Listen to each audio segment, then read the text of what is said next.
Rosa returns from a business trip to find her 8-year-old daughter Lily refusing to enter their apartment building. Despite her exhaustion, Rosa initially thinks Lily is being difficult until her daughter points to their third-floor bedroom window. Rosa sees a shadowy figure staring down at them. Terrified, Rosa calls 911 while keeping Lily safely in the car. When police arrive, they find evidence of a break-in and something disturbing that will forever change Rosa's understanding of trust, family, and the secrets we keep from those we love. I never thought I'd be raising Lily alone. Travis and I had plans, so many plans for our little family. But a rainy night and a drunk driver changed everything 2 years ago. Since then, it's been just Lily and me against the world, trying to navigate life without the man who completed our triangle. We moved into our apartment on Maple Street about a year after Travis died. It was a fresh start, away from the memories that haunted our old house. The third-floor walk up wasn't fancy, but it had 2 bedrooms, good light, and most importantly, it was affordable on my marketing manager's salary.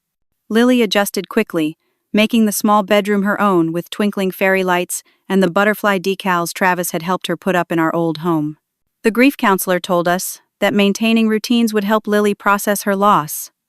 So we established new ones: Sunday pancake breakfasts, Wednesday movie nights, daily bedtime stories, even though at 8, Lily was starting to outgrow them. These rituals anchored us, keeping Travis's memory alive while allowing us to move forward. My younger sister Amanda became an essential part of our new life. 10 years my junior at 24, she lived just 20 minutes away and stepped up in ways I never expected, coming over several nights a week to help with Lily while I dealt with bills, housework, or just needed a moment to breathe. "You know I love my niece time," Amanda would say, waving away my thanks. "Plus, free dinner and Netflix?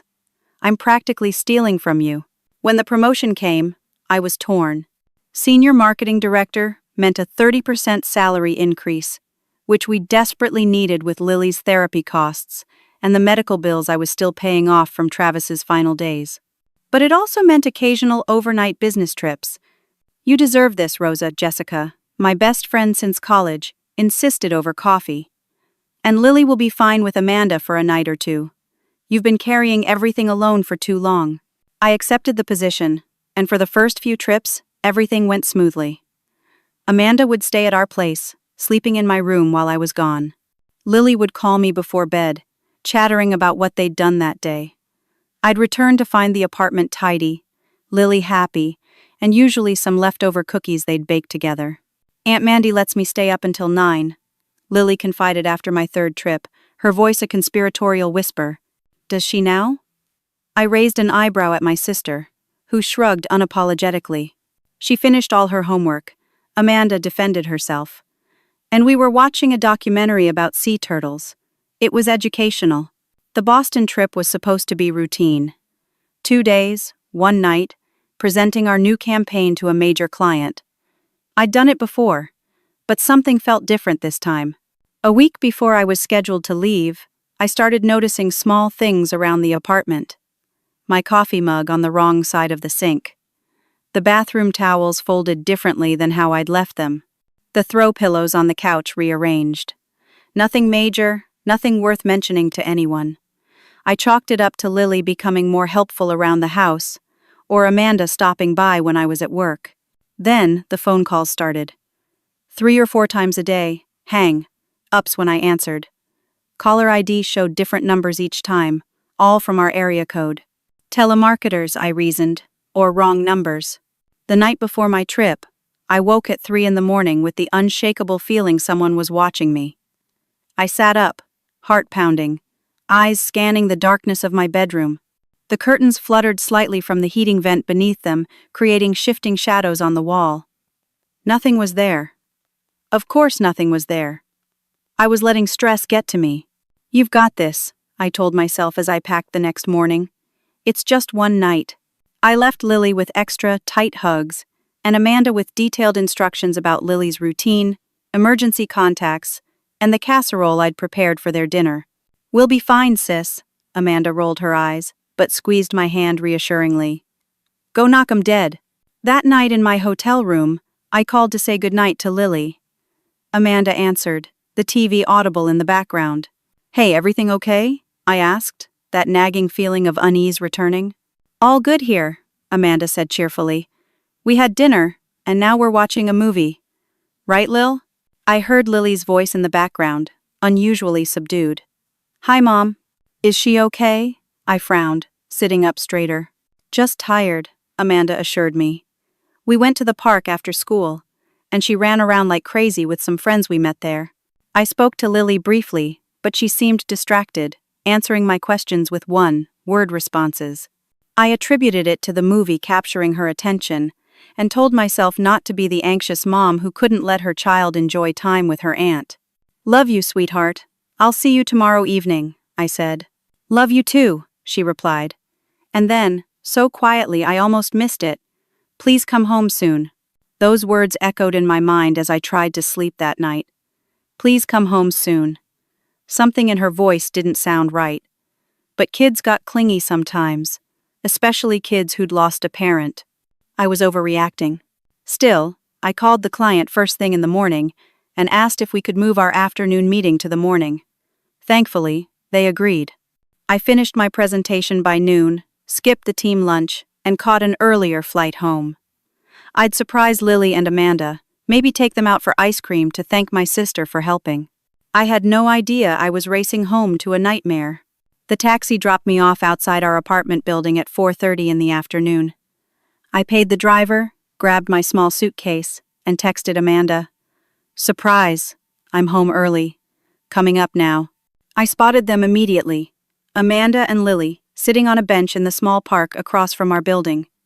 Lily was slumped against Amanda's side, looking exhausted.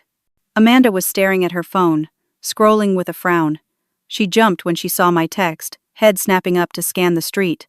When she spotted me, her expression was not the happy surprise I expected. She looked frightened. Rosa! Amanda stood abruptly, pulling Lily up with her. You're early.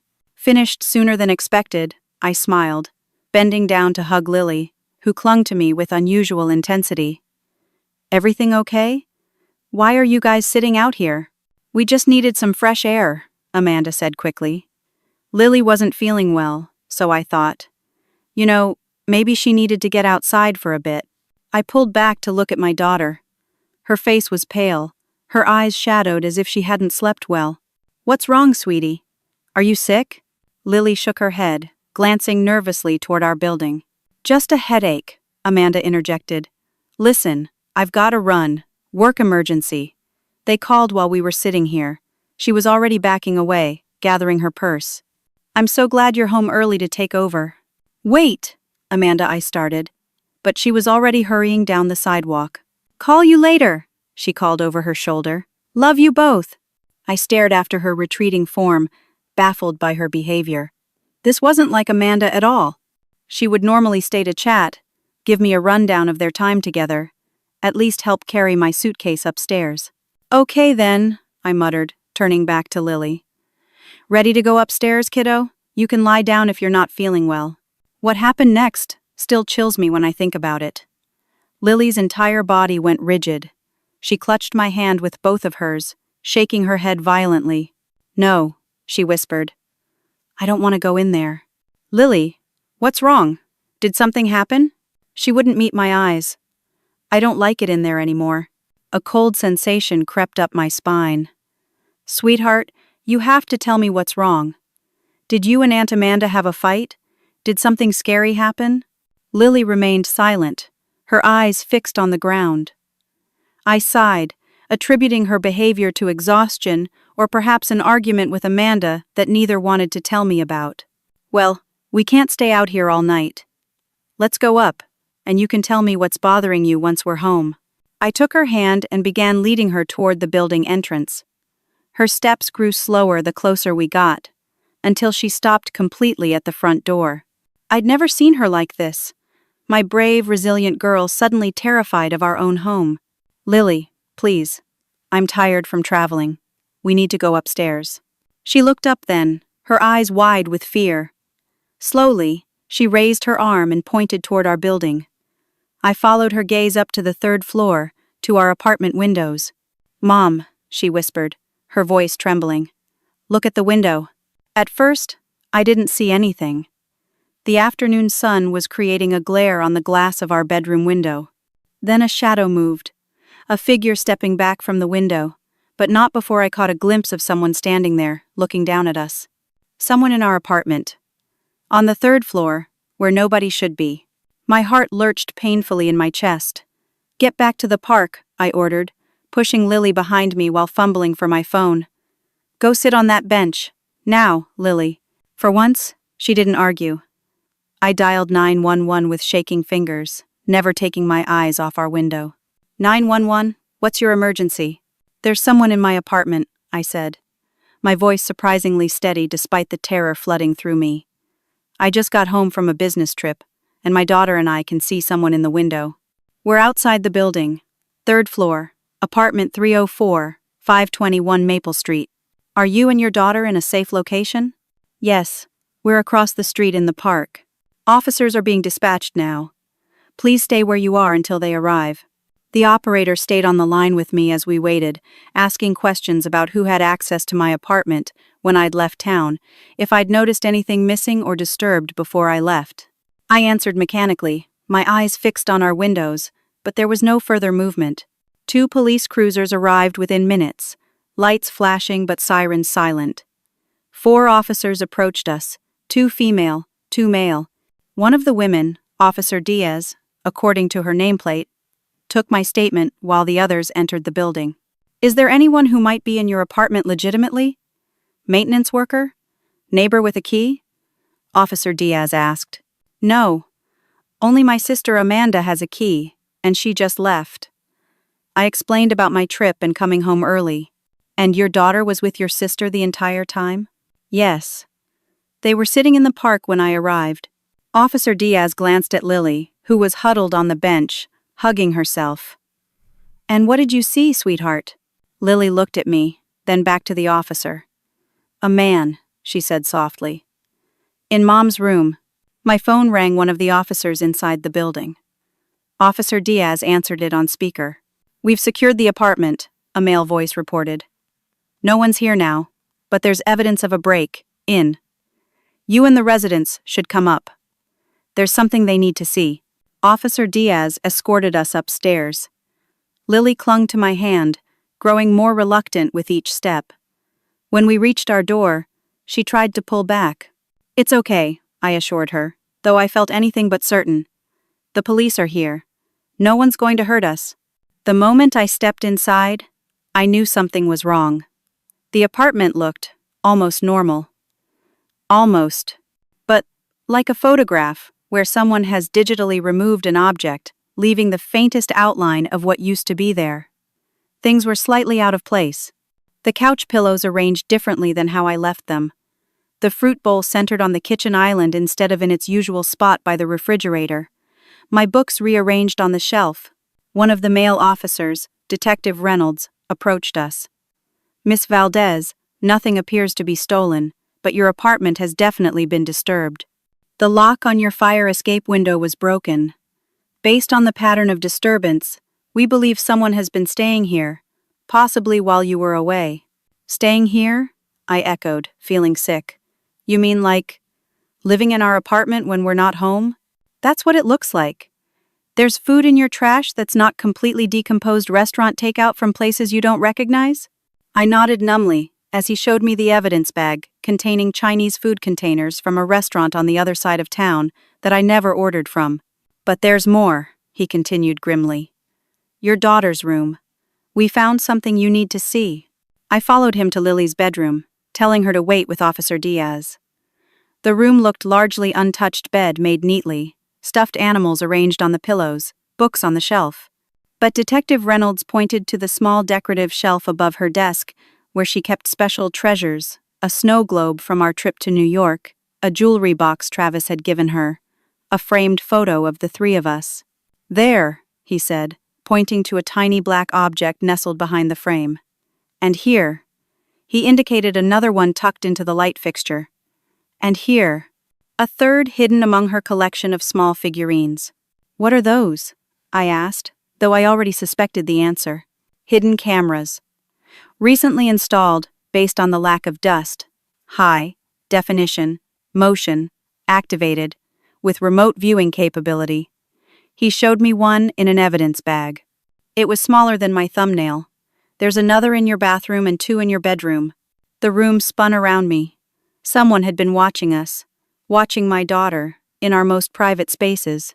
We need to check something else, Detective Reynolds said, leading me back to the living room where another officer was examining our TV. Does your building have security cameras? Yes, in the lobby and by the emergency exits. He nodded to his colleague, who left to check with the building manager. Miss Valdez, has anyone in the building complained about noises from your apartment when you've been away? I shook my head, then stopped. I don't think so. Why? Your neighbor across the hall mentioned hearing your TV late at night last month when you were supposed to be out of town. He assumed you'd returned early. But I was gone for 3 days that trip, I said, ice forming in my veins. The officer who'd gone to check the security cameras returned, his expression grim. The building's security system was tampered with 3 weeks ago, he reported. Cameras have been on a loop, shows the same footage over and over. No one would notice unless they were specifically monitoring for suspicious activity. 3 weeks? I whispered. Miss Valdez, Detective Reynolds said carefully. We have reason to believe someone may have been accessing your apartment regularly for some time now, possibly living here while you're away, and perhaps entering even when you're home. I sank onto the couch, trying to process this information. Someone had been in our space, watching us, moving our things, sleeping in our beds. The violated feeling was overwhelming. Mom? Lily appeared in the doorway, Officer Diaz beside her.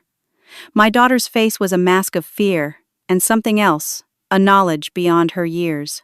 Lily, did you know about this? I asked gently. Did you see something while I was away?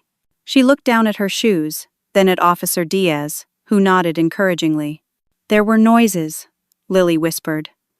At night, Aunt Amanda said it was just the building settling, but... She trailed off. But what, sweetheart? But buildings don't open refrigerators or flush toilets. They wouldn't let us stay in the apartment that night. Not after finding a third set of hidden cameras in the air vents, positioned to capture every angle of our living room. Not after discovering that someone had created a copy of our key, likely from a clay impression taken from Amanda's key. Not after the detective confirmed that the building's rarely used maintenance stairwell had signs of recent, frequent use cigarette butts and empty food wrappers, suggesting someone had been coming and going undetected. I called Jessica, who immediately offered her guest room. Stay as long as you need, she insisted. Brad is out of town at a conference, so it's just me and the cats. Officer Diaz helped us pack essentials while crime scene technicians processed our apartment. Lily was silent, clutching her backpack and favorite stuffed rabbit as we drove to Jessica's suburban house 20 minutes away. Jessica wrapped us both in a fierce hug when we arrived. You poor things, she murmured, ushering us inside. I've made up the guest room and futon. There's soup on the stove if you're hungry. After settling Lily with her iPad and headphones, I collapsed at Jessica's kitchen table and told her everything. That's absolutely terrifying, she said, pouring me a generous glass of wine. Do they have any idea who it could be? They're checking the cameras for prints, but Detective Reynolds said these things can be ordered online easily. They'll canvass the neighbors, check if anyone saw strangers coming and going. I took a long sip of wine. I keep thinking about all those little things I noticed before my trip. Things moved around. The hang, up calls. I thought I was just being paranoid. Always trust your instincts, Jessica said firmly. What about Lily? Has she said anything else? I shook my head. She's shut down. Won't talk about what happened while I was gone. I'm worried about what she might have seen or heard. Give her time, Jessica advised. This is a lot to process, even for an adult. That night, I lay awake on Jessica's guest bed, Lily curled against me, finally asleep after hours of restlessness. My phone buzzed with a text from Detective Reynolds. Update. Tech team found your personal items show signs of use.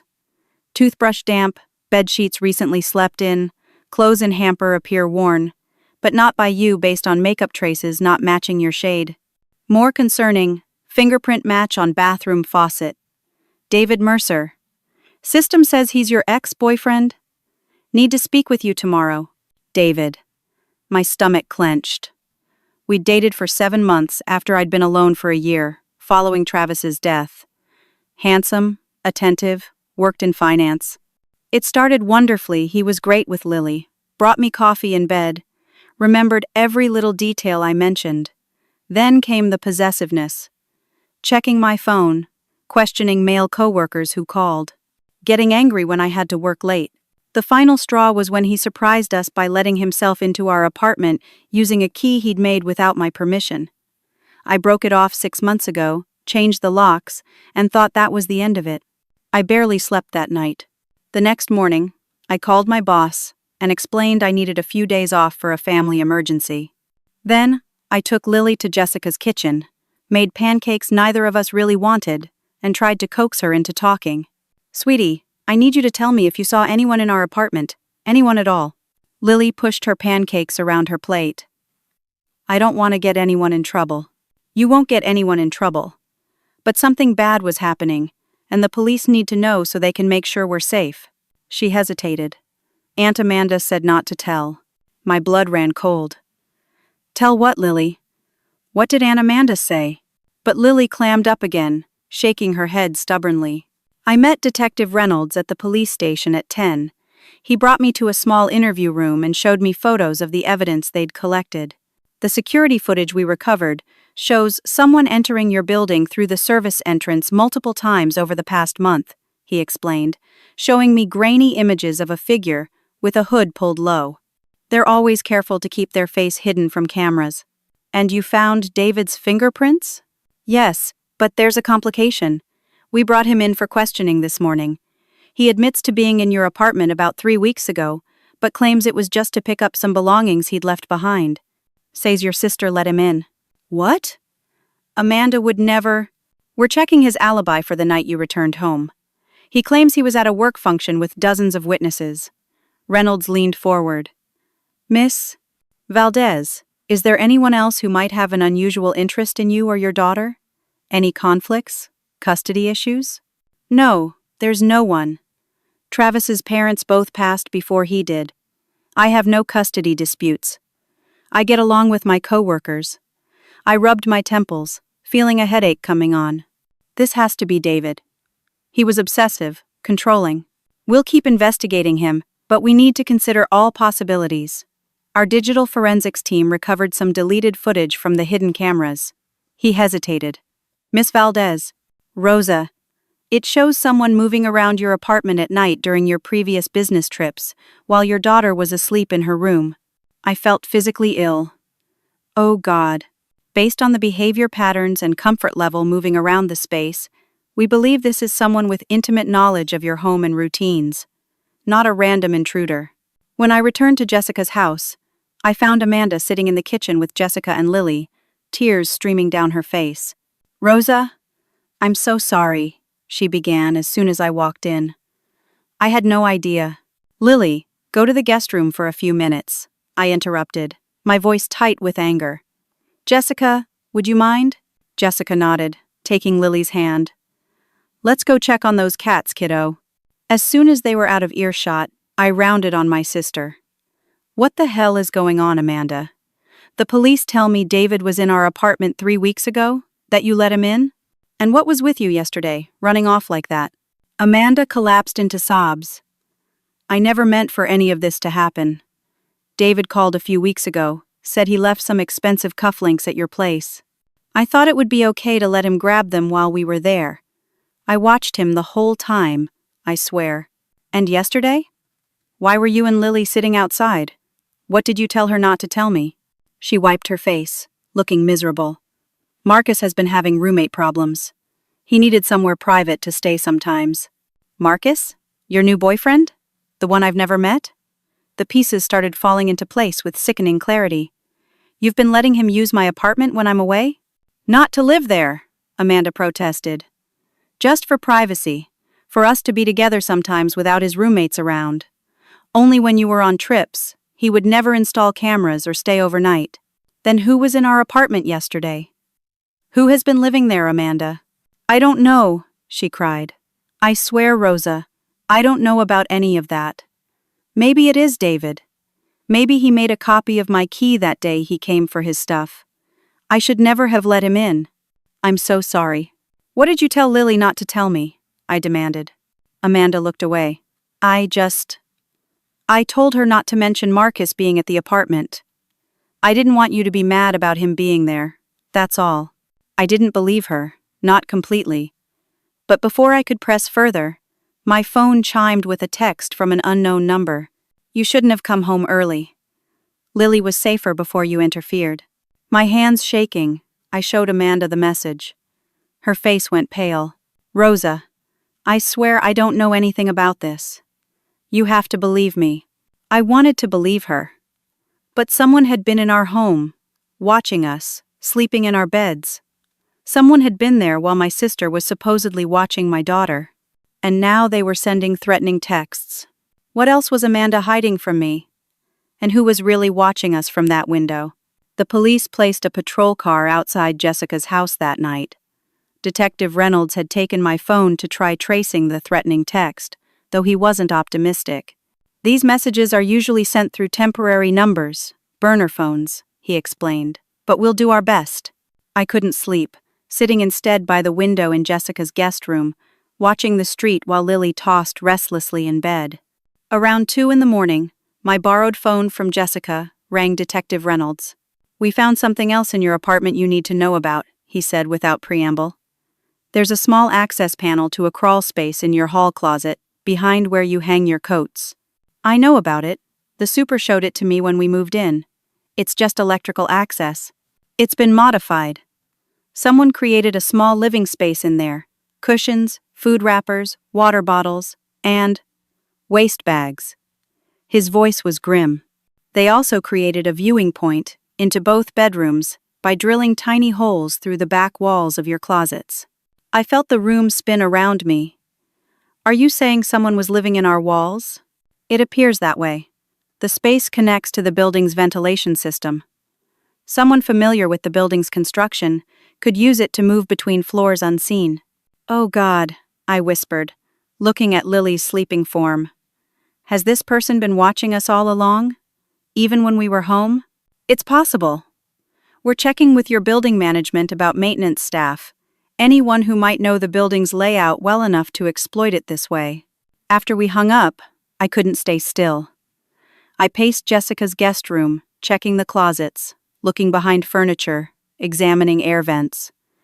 The feeling of violation was overwhelming. Our home, our safe place, had been corrupted. Someone had been watching us in our most private moments, possibly for weeks or months. When morning came, I was exhausted but determined. While Jessica took Lily to her therapy appointment, arranged urgently through a colleague of her husband's, I met with Detective Reynolds at the police station again. We've been looking into the building's maintenance staff, he reported. There was a worker named Peter Gaines who was fired about 6 months ago for inappropriate behavior, taking photos of female residents without permission. But he's been missing for several weeks. His apartment is empty, rent unpaid. Is he our guy? We don't know yet. But there's more. He slid a folder across the table. We checked your computer. Someone's been accessing your personal files, photos, documents, emails. They installed remote access software about 2 months ago. 2 months? But that's before any of the other signs started. Reynolds nodded. This may have been going on longer than we initially thought. When I returned to Jessica's house, I found her sitting with Lily in the backyard, watching her half-heartedly push a swing. How did it go? I asked softly. The therapist is concerned, Jessica admitted. Lily's exhibiting signs of trauma, but she's still not talking much. She did say one thing, though, about Uncle Marcus. What about him? She said he wasn't nice when you were away. That he made Amanda cry. I frowned. Amanda never mentioned any problems with Marcus. And Lily said something else strange. She said she saw someone else in the house, too. Someone Amanda didn't know about. My heart pounded. Did she describe this person? Jessica shook her head. She clammed up after that. The therapist said not to push her. I spent the afternoon calling my credit card companies, bank, and email providers to check for suspicious activity and change all my passwords. I discovered photos missing from my laptop, casual shots of Lily and me around the apartment, at the park, walking to school. Everyday moments from our private life, now in the hands of whoever had invaded our home. That evening, Amanda came by again. Her eyes were red from crying, her normally stylish appearance disheveled. "I broke up with Marcus weeks ago," she confessed, when I confronted her about what Lily had said. "He was controlling, demanding. He kept pressuring me to let him stay at your place. Said his roommates were driving him crazy, that he needed space. After the second time, I caught him going through your personal things. I ended it then. And you didn't think to tell me someone I've never met was in my home, going through my belongings?" "I was ashamed," she whispered. "Afraid you'd never trust me again. He promised he'd never come back." She looked up, eyes wide. "Rosa, I swear I didn't know anyone else was in the apartment. This stalker, these cameras, I had nothing to do with that." Before I could respond, my phone chimed with another text from the unknown number. "I'm closer than you think. I've always been watching. She belongs with me." I showed the message to Amanda, whose face drained of color. "Oh my God, Rosa. What if this person is watching us right now? What if they followed you to Jessica's?" The thought had already occurred to me. I'd been checking windows, locking doors, jumping at shadows. The police officer outside was reassuring, but this stalker had proven clever and determined. Later that night, after Amanda left and Lily was asleep, I sat with Jessica in her kitchen, both of us nursing cups of tea that had gone cold. "Something doesn't add up," I murmured, sorting through the timeline in my head. Some of these disturbances happened before Amanda ever met Marcus. The up calls, things moved around the apartment. Those started months ago. Just little things I dismissed. "Have you told Detective Reynolds? I'm meeting him tomorrow.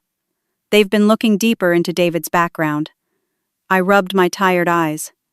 "Jessica, whoever is doing this knows us. Knows our routines, our relationships. This isn't random." "What about Travis's family? Any distant relatives you didn't know well?" I shook my head. "Just his parents, who are gone. And his brother Scott, but..." I trailed off, a cold feeling creeping up my spine. "But what?" "Scott took Travis's death really hard. He became strange afterward. Kept saying I wasn't raising Lily right, that she should be with real family." I swallowed hard. "I got a restraining order after he tried to take Lily from school without permission. Said he was rescuing her. But that was over a year ago. He disappeared after that. We haven't heard from him since." Jessica leaned forward. "Rosa, what did Scott do for a living?" "He was in construction. Building maintenance. Oh God." The realization hit me like a physical blow. "Jessica, what if Scott is the maintenance worker who was fired? What if he's been planning this for months?" My borrowed phone rang Detective Reynolds again. "Miss Valdez, we have an update on Marcus Cooper, your sister's boyfriend. He's been in police custody for the past week, on an unrelated charge. He couldn't have been in your apartment when you returned." I gripped the phone tighter. "Detective, I need you to check something for me. My brother-in-law, Scott Valdez, Travis's brother. Can you see if he matches the description of the fired maintenance worker, Peter Gaines?" While I waited for Reynolds to call back, I went to check on Lily. She was asleep, clutching her rabbit, face finally peaceful. Gently, I moved her tablet from beside her pillow, intending to plug it in to charge.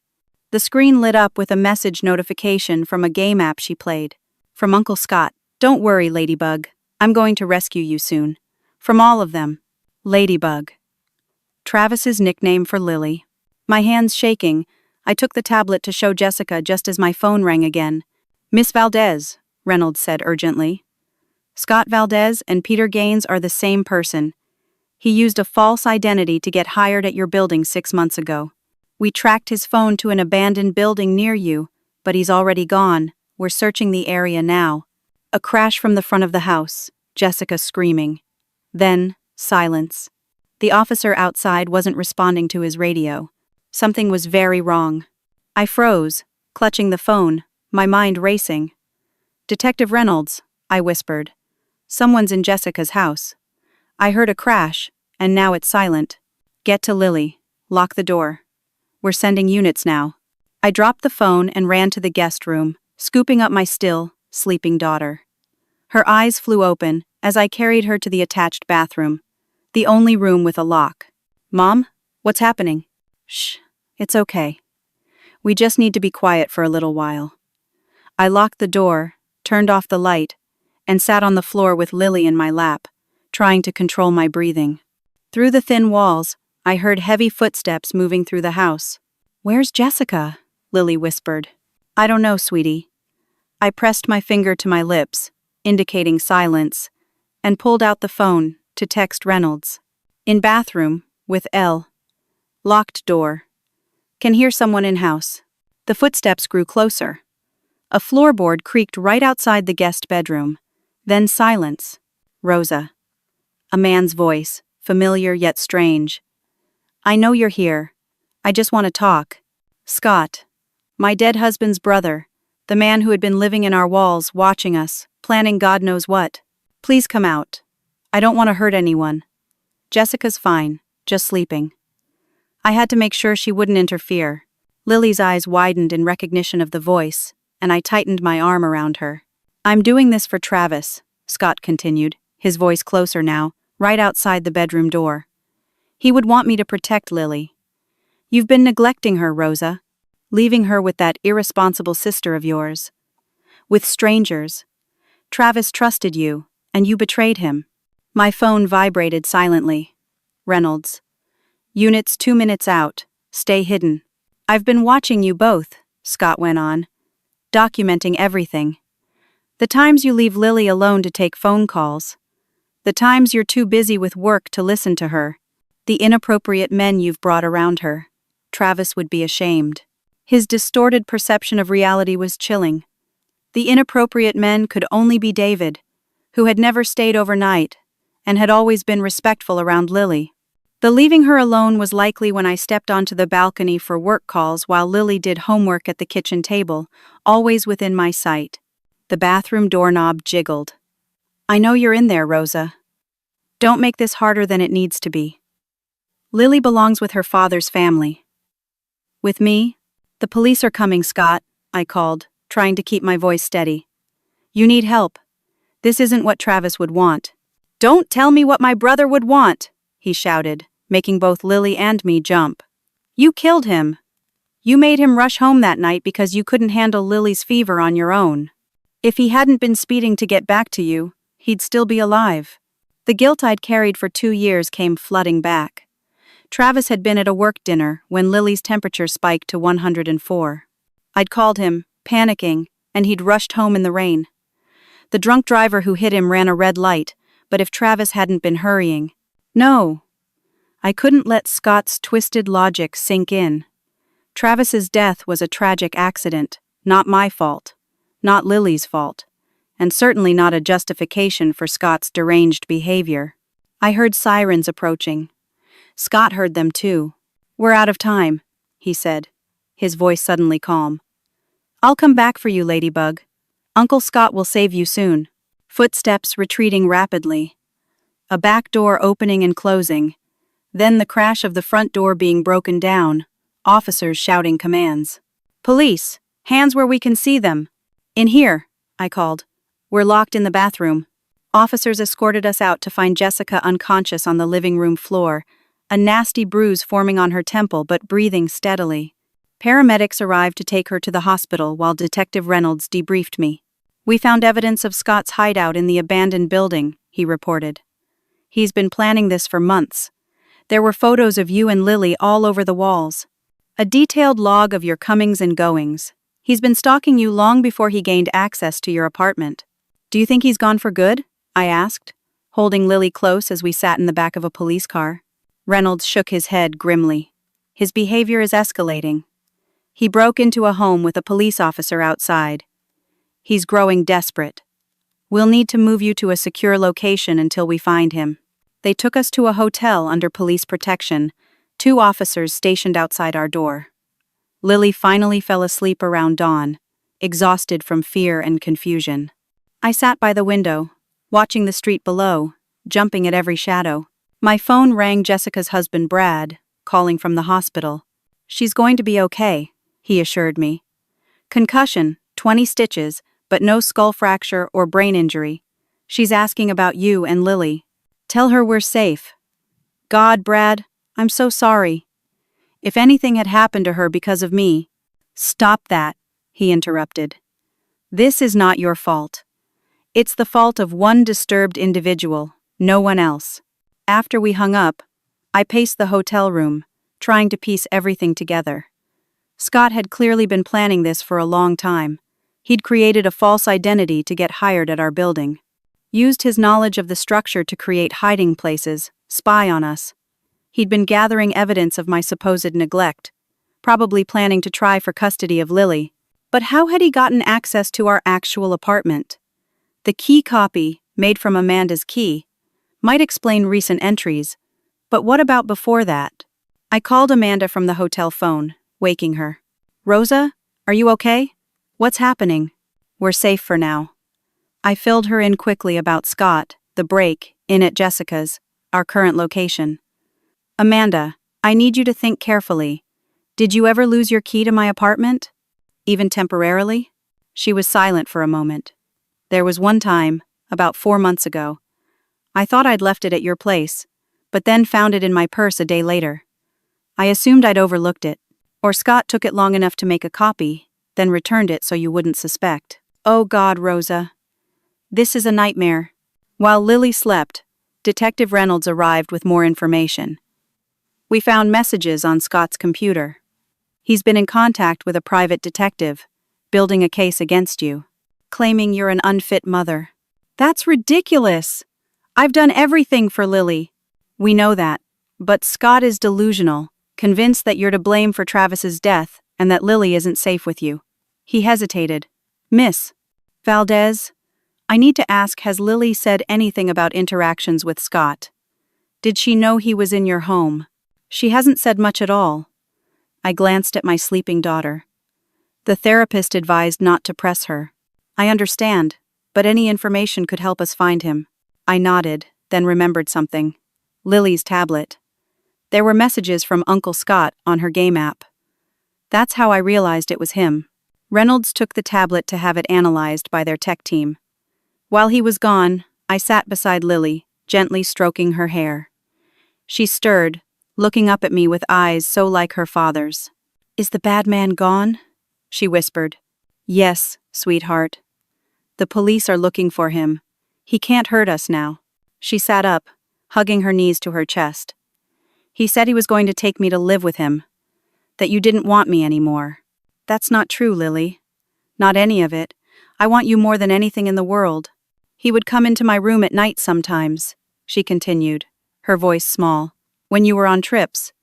He'd sit by my bed and tell me stories about Daddy. Said he was my real family, not Aunt Amanda or her friends." Ice formed in my veins. Did he ever hurt you, Lily?" She shook her head.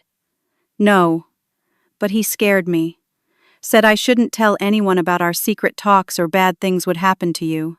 "Is that why you didn't want to go back to our apartment? Because you were afraid he'd be there?" She nodded, tears filling her eyes. "I saw him hiding once, when Aunt Amanda and Uncle Marcus were fighting. He was watching from the hall closet. They didn't see him, but I did." He put his finger to his lips. I pulled her into a tight hug, anger and horror washing through me. My baby had been terrified, threatened into silence by a man who should have been family. When Reynolds returned, I shared what Lily had told me. His expression grew increasingly grave. "We've been analyzing the messages on Lily's tablet," he reported.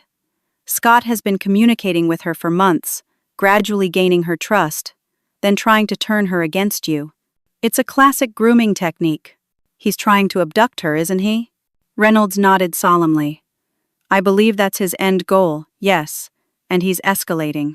The break, in at your friend's house, shows he's becoming more desperate, willing to take greater risks.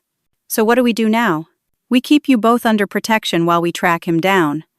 We've issued a state-wide alert. His photo is being circulated to all law enforcement agencies. But I knew Scott wouldn't give up easily. He'd been planning this for months, perhaps since Travis died. He'd been patient, methodical. And now that we knew about him, he'd be even more dangerous. That night, as Lily slept in the hotel bed surrounded by pillows arranged as a protective barrier, my borrowed phone lit up with a message from an unknown number. "She's with her real family now." My heart stopped. I ran to the bed, but Lily was still there, sleeping peacefully. Then another message arrived. "Not yet, but soon. Check your email." With trembling fingers, I opened my email on the hotel's computer. There was a new message containing only an image file. I clicked to open it. It was a photograph of Travis and Scott as children, standing in front of a small cabin in the woods, and scrawled across the bottom in red, "Home is where family belongs." The cabin. Travis had mentioned it once, a property his grandfather had owned in the mountains, where the brothers had spent summers as kids. Scott had always loved that place, Travis said. Had talked about fixing it up someday. I grabbed the hotel phone and called Reynolds. "I know where he's going to take her."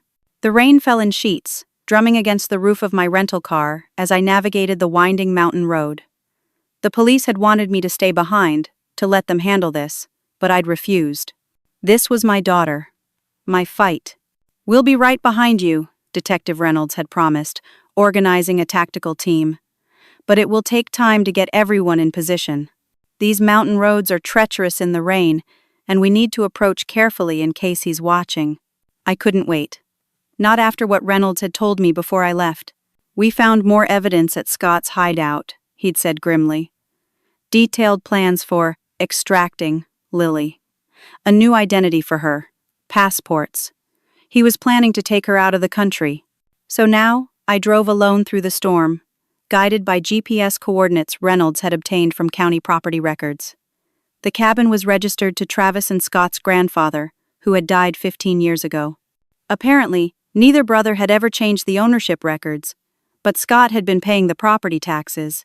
2 hours from the city, the paved road gave way to gravel, then to rutted dirt as I climbed higher into the mountains. My headlights barely penetrated the darkness and rain. The rational part of my mind screamed that this was dangerous, foolhardy. I should wait for backup. But the mother in me, the primal, protective force that had been growing since the moment I learned I was pregnant with Lily, drove me forward. I recognized the cabin from the photo the moment my headlights swept across it. Small, rustic, with a sagging front porch and windows glowing with warm light. A battered pickup truck was parked beside it, Scott's, I assumed. I pulled my car off the road, partially hidden by trees, and cut the engine. For a moment, I sat in the darkness, rain pounding the roof, trying to formulate a plan. Scott was unstable, possibly dangerous. He believed I was an unfit mother, that I had caused Travis's death, that Lily belonged with him. Reasoning with him might be impossible, but I had to try. I had no weapon, nothing but my phone with its unreliable mountain reception and the desperate love for my daughter. I texted Reynolds my exact location, then stepped out into the downpour. The cabin door wasn't locked. It swung open on creaking hinges to reveal a single large room with a stone fireplace, rough wooden furniture, and walls covered in photos, hundreds of them. Travis and Scott as children, Travis and me on our wedding day, Lily as a baby, a toddler, a little girl. Recent photos taken from my computer and phone, pictures of our apartment, our routines, our lives. But most disturbing were the photos of me defaced with red marker, my face scratched out or covered with angry words. Unfit, negligent, killer. In the center of the room stood Scott, thinner than I remembered, his face gaunt and eyes hollow with a fervor that sent chills down my spine. He looked both surprised and oddly satisfied to see me. "I knew you'd figure it out," he said, his voice eerily calm. "Travis always said you were smart." "Where's Lily?" I demanded, stepping fully into the cabin and closing the door behind me. Scott smiled, gesturing to a closed door at the back of the cabin. "Safe. Sleeping. Where you can't hurt her anymore." "I've never hurt Lily. I love her more than anything in this world." "Liar!" he shouted, making me flinch. "You hurt her every day. Leaving her with strangers. Putting your career first. Dating that man who looked nothing like Travis. letting her forget her father. She hasn't forgotten Travis, I said, fighting to keep my voice steady.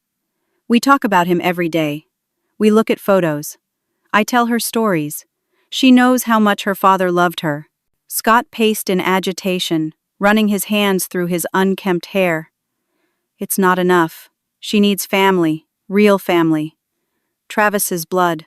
You're right that she needs family, I said carefully. And you are her family, Scott. Her uncle, who loves her. But I'm her mother. A mother doesn't leave her child.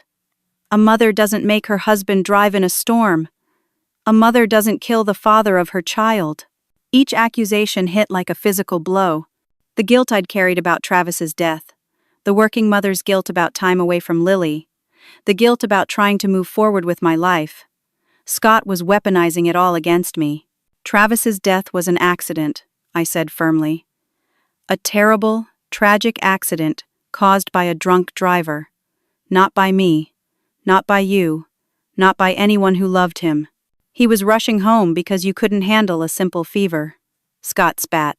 Yes, he was, I acknowledged, surprising him. He was rushing because he loved his daughter and was worried about her. Because he was a wonderful father. I live with that knowledge every day, Scott. Every day I wish I'd told him to drive carefully, to take his time. But I can't change the past. All I can do is be the best mother I can be to Lily now. Something flickered in Scott's eyes. Uncertainty, perhaps. I pressed on. Travis would be horrified by what you're doing. Breaking into our home, spying on us, frightening Lily. This isn't protecting her. This is traumatizing her. She'll understand when she's older, Scott muttered. She'll see I saved her. Saved her from what? A mother who loves her? A home where she's safe and happy? Scott, look around you. I gestured to the disturbing shrine he'd created. This isn't healthy. This isn't what Travis would want for his daughter. Scott's expression hardened again. Don't tell me what my brother would want. You didn't know him like I did. We shared everything. Then you know he would want Lily to be happy and loved. To grow up feeling secure. Not frightened. Not torn away from everything familiar. She'll adjust, Scott insisted. Children are resilient. And she'll have me to help her forget. Forget me? Her mother? Scott, that will destroy her. I took a cautious step toward him. You know that's true. Deep down, you know this plan will hurt Lily. For a moment, doubt crossed his face. Then his eyes narrowed. You're manipulating me. Travis said you were good at that. Travis never said that, I replied quietly. That's your delusion talking, Scott. You need help. Professional help to process your grief.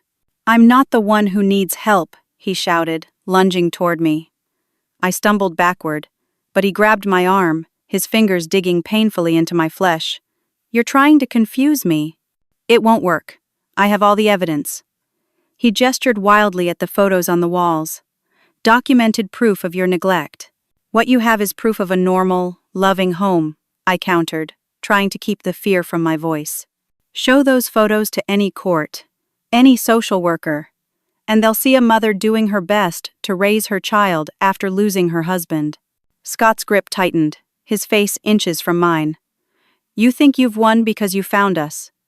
But you've just made things easier. Now, I don't have to come back for Lily. We can leave tonight, disappear where you'll never find us. The door at the back of the cabin creaked open. Lily stood there in her pajamas, eyes wide with fear. Mom? She whispered. Scott spun around, releasing me. Lily! Go back to bed, sweetheart. The adults are talking. Lily, it's okay, I said, my heart pounding. Everything's going to be fine. Don't lie to her, Scott snapped, stepping between us. Lily, your mother wants to take you away from me. Back to that apartment where you're always alone, where she leaves you with strangers. Lily's lower lip trembled. I want to go home. This is your home now, Scott insisted, his voice gentler, but with an edge of desperation. Remember what I told you? About living with your real family? About how your dad and I used to play in these woods when we were boys? I want my mom, Lily said, tears spilling down her cheeks. Something dangerous flashed in Scott's eyes. He turned back to me. See what you've done? Poisoned her against her own blood. Scott, please. Let's talk about this rationally, I pleaded, watching Lily over his shoulder. She was inching along the wall, trying to reach me. You need help, not prison. If you stop this now, I won't press charges. We'll get you the support you need. He laughed, a hollow, broken sound. You think I care about prison? About what happens to me? This is about Lily, about protecting Travis's legacy. Then honor that legacy by doing what's best for his daughter. By letting her be with her mother. No, Scott roared, grabbing a hunting knife from the table beside him. You're never taking her from me again. He lunged toward me, blade glinting in the firelight. I dodged, knocking over a chair. Lily screamed. In the chaos, I maneuvered around the cabin's central table, putting it between us. Lily, run outside, I shouted. Go to my car. She's not going anywhere, Scott snarled, changing direction to block the door. I grabbed a heavy iron poker from beside the fireplace. Let her go, Scott. This is between you and me. His eyes darted between us, calculating. You'll just fill her head with more lies about me. About Travis. I've never lied to Lily about her father, I said firmly. Never. Travis was a wonderful man who loved his daughter more than anything. Who would be appalled to see his brother threatening his wife with a knife? Scott hesitated, conflict playing across his face. I risked a glance at Lily, who had managed to edge closer to the door, just a few more feet. You know Travis, I continued softly. You know what kind of man he was. Kind, honorable, protective of those he loved. What would he say if he could see you now, Scott? Terrifying his little girl? Threatening her mother? Is this how you honor his memory? Something broke in Scott's expression. The knife lowered slightly. He would be disappointed, he whispered. Yes, I agreed. But it's not too late to make a different choice. To be the uncle Lily needs instead of someone she fears. For a moment, I thought I'd reached him. Then his face hardened again. Grief and rage overwhelming reason. You're twisting everything, he shouted, raising the knife again. Travis would understand. He always understood me. He lunged forward just as headlights swept across the cabin windows and car doors slammed outside. Police sirens wailed in the distance. Scott froze, panic replacing rage. No! They can't take her. He rushed toward Lily, who screamed and dodged behind a chair. I threw myself between them, swinging the poker defensively. It connected with Scott's arm, causing him to drop the knife with a howl of pain. Lily! Run! I shouted, and this time she bolted for the door, flinging it open to reveal Detective Reynolds and two officers with weapons drawn. Police! Freeze! Reynolds shouted, as Lily ran into the arms of a female officer.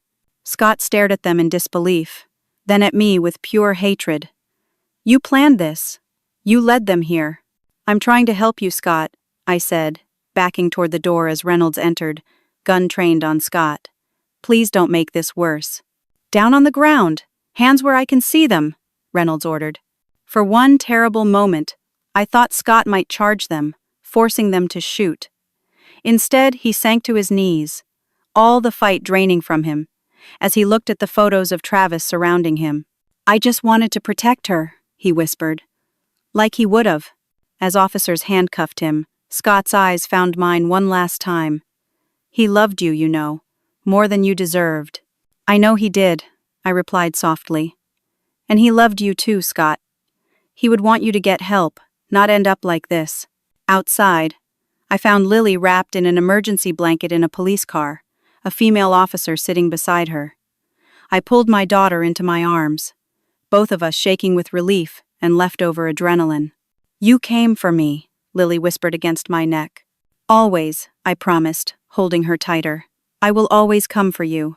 Over her head, I watched as officers led Scott to a patrol car. He walked with his head bowed, a broken man consumed by grief and delusion. Despite everything, I felt a pang of sadness for him. He had loved Travis too, in his way.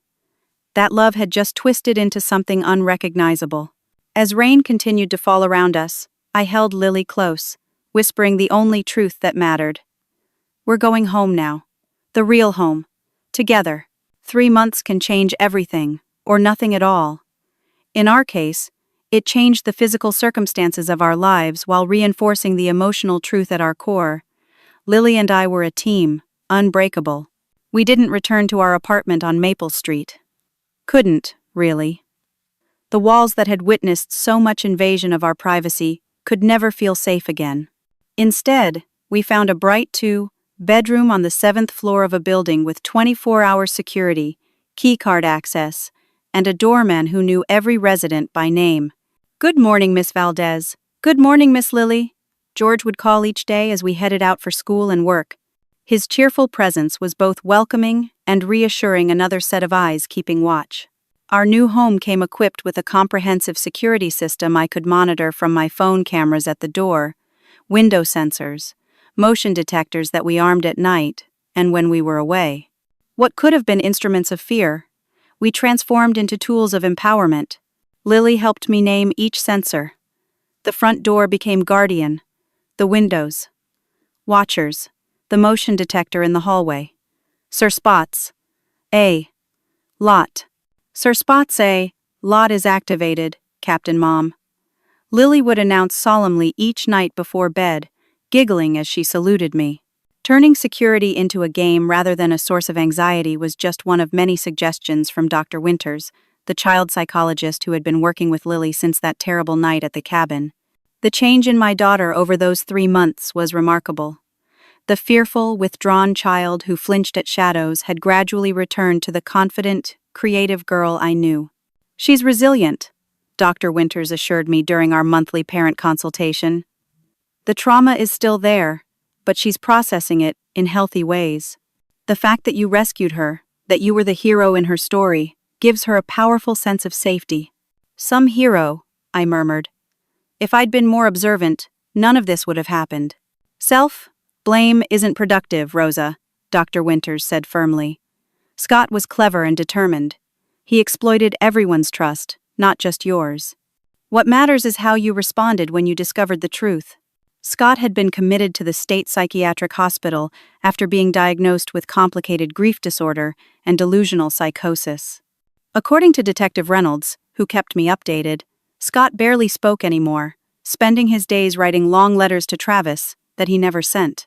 "The doctors say he constructed an entire alternate reality where Travis blamed you for his death," Reynolds explained during one of our check-in calls. In his mind, he was fulfilling his brother's wishes by rescuing Lily. "Will he ever get out?" I'd asked. The fear never completely absent. "Not anytime soon, and there's a permanent restraining order in place. You'll be notified of any change in his status." The legal aftermath had been exhausting, but necessary. Court appearances, victim impact statements, endless paperwork. Through it all, Amanda had been by my side, our relationship slowly mending. "I'll never forgive myself for my part in this," she'd said one evening as we sat on my new balcony, watching the sunset over the city skyline. "Letting David in. Then Marcus. Being so naive." "You couldn't have known what Scott was planning," I replied, reaching for her hand. "None of us saw it coming. But I should have told you about Marcus using the apartment, about catching him going through your things." She wiped away tears. "I was so ashamed, so afraid of losing your trust. And then I almost lost you and Lily completely." "We all make mistakes, Amanda. What matters is what we learn from them." And we had all learned painful lessons. Amanda became more discerning about the people she dated, more respectful of boundaries. I became more attentive to the subtle warning signs my instincts had tried to flag. And Lily learned that even in the darkest moments, she could count on her mother to fight for her. The incident had ripple effects beyond our immediate family. Jessica recovered from her concussion, but the attack left her with occasional migraines and a newfound passion for home security. She and Brad installed a system similar to ours and joined a neighborhood watch program. I started a support group for single parents dealing with safety concerns, meeting monthly at a community center near our new home. What began with 5 hesitant participants grew to over 20 within weeks, parents sharing resources, advice, and understanding that only those who'd faced similar challenges could provide. "You've created something special here," Jessica commented after sitting in on one meeting. a community built from shared struggle. Work adjusted to accommodate our new reality. My boss, who had been surprisingly supportive throughout the ordeal, approved a flexible schedule that allowed me to be home when Lily returned from school. The promotion that had seemed so important before now felt secondary to the precious afternoon hours with my daughter. Not that everything was perfect. There were still nightmares, Lily's and mine. Moments of irrational panic when a stranger lingered too long near our building, or when I couldn't reach Lily immediately after school. Trust, once shattered, rebuilt itself in fragile increments. But there were beautiful moments too. Lily's first sleepover since the incident, a carefully planned event with Jessica's niece in our new apartment. My first date, a lunch with a kind-eyed art teacher I met through the support group, who understood the complex balance of healing and moving forward, small victories that grew larger with time. On a sunny Saturday, exactly 3 months after the cabin, we hosted a housewarming gathering in our new home. Not a large party, just the people who had become our lifelines. Jessica and Brad, Amanda, Detective Reynolds, and Officer Diaz, both now friends, as much as protectors, Dr. Winters. A few parents from the support group. As I arranged a tray of appetizers in the kitchen, Lily appeared at my side, solemn-faced. "Mom, can I ask you something?" "Of course, sweetie. Do you think Dad would be proud of us? For how we handled everything?" The question caught me off guard, a bittersweet ache spreading through my chest. I set down the tray and knelt to meet her eyes. "I think he would be incredibly proud," I said softly. "Especially of you. Your courage, your resilience, the way you've healed." She nodded, considering this. "I think Uncle Scott missed Dad so much he got lost inside his sadness. Such wisdom from a child, not yet 9. I think you're right, Lily. Grief can do strange things to people when they don't know how to handle it. I miss Dad too," she said. "But I'm not lost, because I have you." I pulled her into a tight hug, blinking back tears. "And I have you. Always." Later, as our guests filled the apartment with conversation and laughter, I found myself on the balcony, watching the city lights come alive as dusk settled. Amanda joined me, offering a glass of wine. "Penny for your thoughts," she said, leaning against the railing beside me. I smiled, taking a sip. "I was thinking about what I've learned through all this, about trust and vigilance, protection and freedom. They seem like opposites, but they're not." "What do you mean?" "For months, I was so focused on keeping Lily safe that I didn't notice the danger right in front of us. Then I swung to the other extreme, seeing threats everywhere, trusting no one." I gestured to our gathered friends inside. "But that's no way to live either." "So what's the answer?" Amanda asked. "Balance, I think. Healthy caution without paralyzing fear. Trust, but with awareness. And most importantly, facing things together instead of trying to shield each other from hard truths." Amanda nodded thoughtfully. "Like how you and I are finally being honest with each other, even when it's uncomfortable." "Exactly. The secrets we kept trying to protect each other actually made us all more vulnerable." Inside, Lily's laughter rang out as she showed Jessica's niece how to program our security system, the threat transformed into a source of empowerment, the trauma into growth. "You know, Rosa," Amanda said quietly, "Travis would be so proud of the mother you've become. Not despite the challenges, but because of how you've faced them." For the first time, the mention of Travis brought warmth instead of pain. The memory of his love a strength to draw from, not a wound to protect. "We're going to be okay," I said, as much to myself as to Amanda. "All of us." Later that night, after the guests had gone and Lily was asleep, I stood in the doorway of her room, watching the gentle rise and fall of her breathing. The fairy lights Travis had helped her hang in our old home twinkled above her bed, relocated to this new sanctuary. A bridge between past and future. The greatest lesson I'd learned through our ordeal was that protection sometimes means facing our darkest fears head on. That safety isn't found in isolation or in pretending dangers don't exist, but in confronting them together. In teaching our children resilience rather than shielding them from every possible harm. Scott had been right about one thing: family was indeed everything. But family wasn't defined by blood or legal ties alone. It was built through love, truth, and the courage to fight for each other when darkness threatened to overwhelm us. As I closed Lily's door and activated Sir Spot's lot for the night, I felt a sense of peace that had been absent for too long. We had faced the monster hiding in our walls both literally and metaphorically, and emerged stronger for it. Our new home wasn't just secure because of its physical safeguards. It was secure because we had learned to trust our instincts, to communicate openly, and to face threats together rather than alone. Some wounds never fully heal, but they become part of our strength, reminders of battles survived and victories hard, won. I carried the scars of our experience, but no longer as open wounds. They had transformed into wisdom, caution tempered with hope, vigilance balanced with joy.